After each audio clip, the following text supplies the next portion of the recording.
Item hashtag SCP-145. Object Class Euclid. Special Containment Procedures.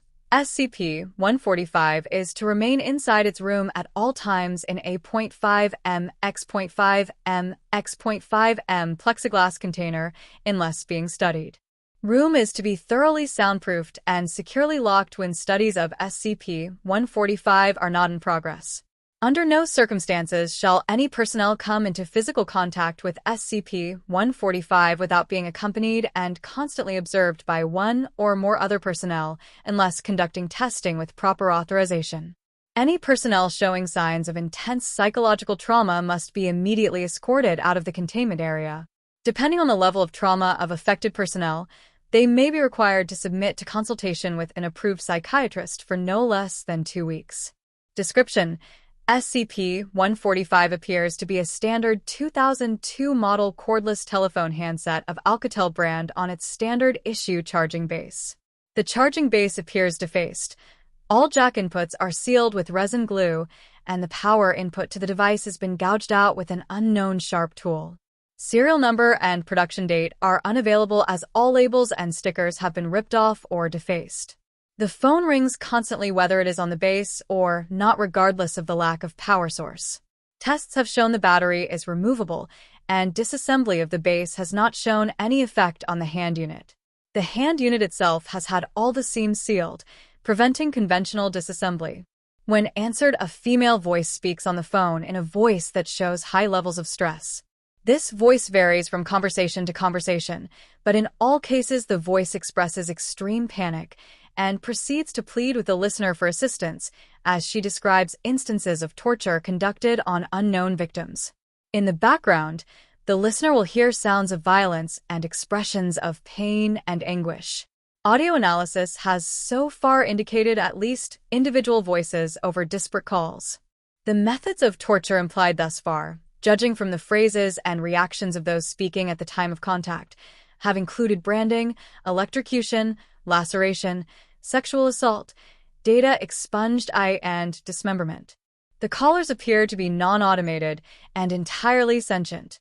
Attempts to trace the call or track down the location of the tortured callers have proven unsuccessful thus far. Attempts to block the signal of the phone with the use of a Faraday cage have also been unsuccessful. Research is conducted in teams of at least 3, 1 Class D staff, 1 Class 2 145 audio technician, and 1 Class 3 security staff, with only Class D staff permitted to have direct auditory contact with SCP-145's transmissions. Testing has shown that in 100% of cases, a subject answering SCP-145 without live supervision will vanish, without any indications of transportation methods. Video recording devices do not show the method of transport. The subject will be present in one frame and absent in the next. In case of disappearance, the phone will simply fall to the floor. The phone does not appear to have sustained damage from any of these falls thus far. Subsequent communication with the object has revealed that vanished subjects join the group of torture victims. Testing log. Testing procedure. All tests will be conducted with D-Class personnel. Any issued equipment for the test must be recorded in the log.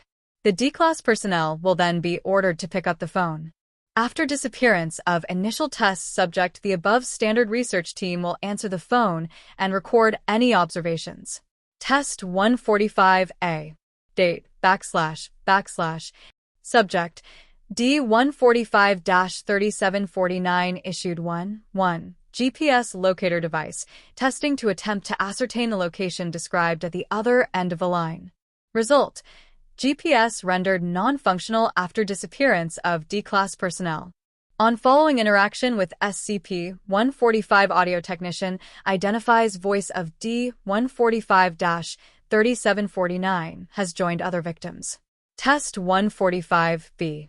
Date, // Subject, D-145-4751 issued 1 GPS locator device 1 6-inch standard issue military combat knife. Second attempt to ascertain the location described at the other end of the line. Self-defense option provided to subject. Result, GPS rendered non-functional after disappearance of D-Class personnel. On following interaction with SCP-145, female voice indicates continued stress and states, "Oh God, he's cutting him, he's cutting off." Data expunged.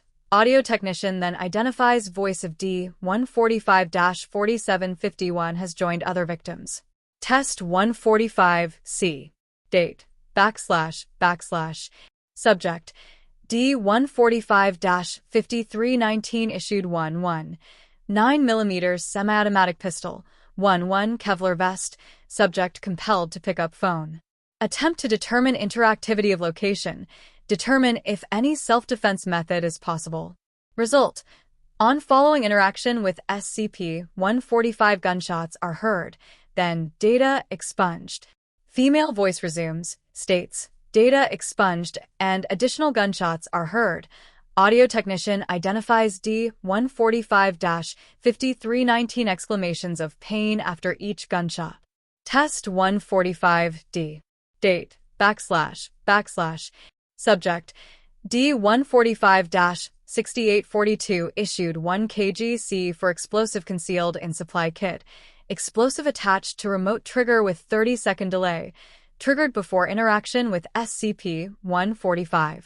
Attempt to determine any possible level of interaction or destruction of location. Result: data expunged, resulted in Foundation personnel missing, including doctor and all researchers associated with data expunged, breaches of SCP security at site. Further testing of this nature suspended at this time. I don't know who thought this might be a good idea. I know sometimes we let sympathy get the better of us, but this attempt to bring relief to SCP-145's victims just cost the Foundation a lot of money and resources. Dr.